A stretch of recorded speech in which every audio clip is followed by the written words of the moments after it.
You ever think about how Christmas gets so months? Like we celebrate all these other holidays and all these other traditional festivities, but Christmas gets its own season, or maybe even two if you're one of those people who celebrate Christmas in November and start one Christmas movie in November, and that's not even accounting for Christmas in July sales. But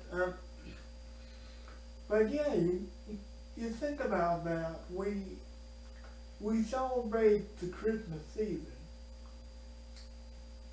but here's what I find more and more.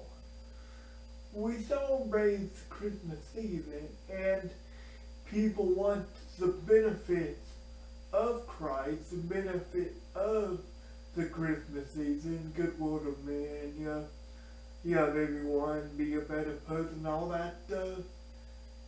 They want all that without Christ. They want to remove Christ from the situation. It's interesting to me that every religion, every celebration, every part of tradition is a derivative of Christianity, or just a derivative of God. We know that is a right and moral and just thing to do, even if we don't have any Christ, even if we try to deny Christ's existence, even if we have to deny the natural relationship to God has to be, we have those standards, but we want to remove Christ, we want to remove God, because we want to build them up in our own image. We want to say, oh, Christ loves everyone. And because of that, that means you can just come to Him. That means you can just come to Him, you can come to God. He doesn't expect any change, He doesn't expect any. And part of that is true. You can come to Christ and God regardless. But the other more important part is when Christ met people where they were at, they changed for the better. And we don't want to do that. I think it's because we have a natural affinity for sin. We have a natural affinity for knowing we're even in sin. But the reason why we want to remove Christ, and the reason why we want to remove God is just that. Because we have that natural affinity and we hate being caught up for it. Now, some people could have, quote, good intentions. They don't want people to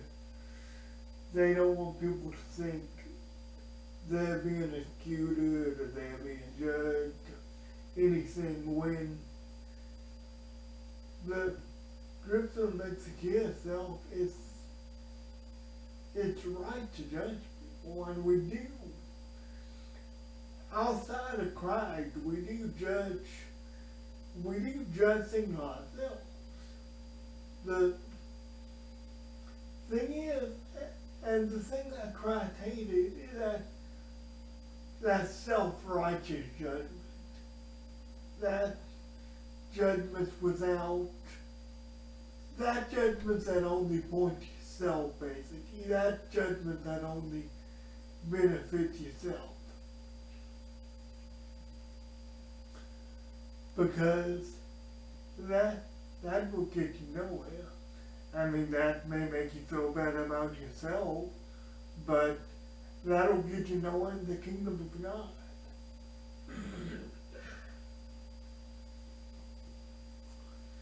this Christmas season we have a natural affinity for because it brings us back to Christ.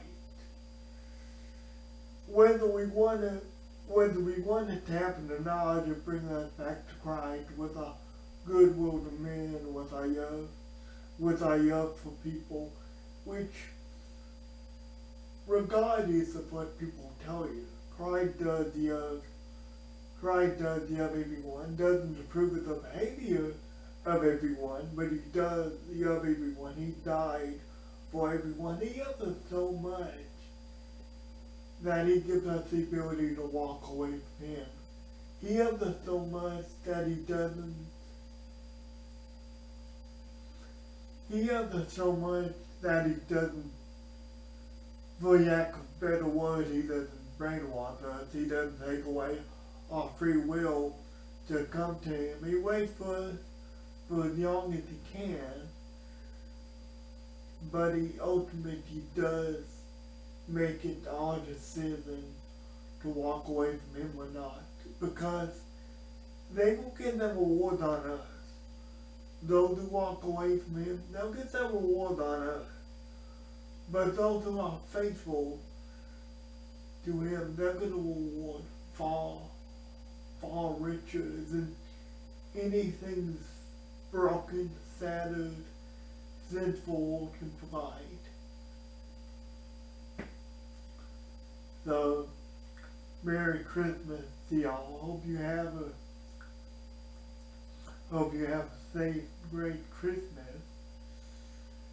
It's Christmas, not happy holiday, because it amazes me that the holidays become also derivative of Christ, derivative of God, derivative of natural instinct for God and what we know. But yeah, have a Merry Christmas, have a Happy New Year, allow God to come into you more this Christmas and just make you such a better person than you were yesterday. Guys, I love you. God bless you, and I'll see you next week.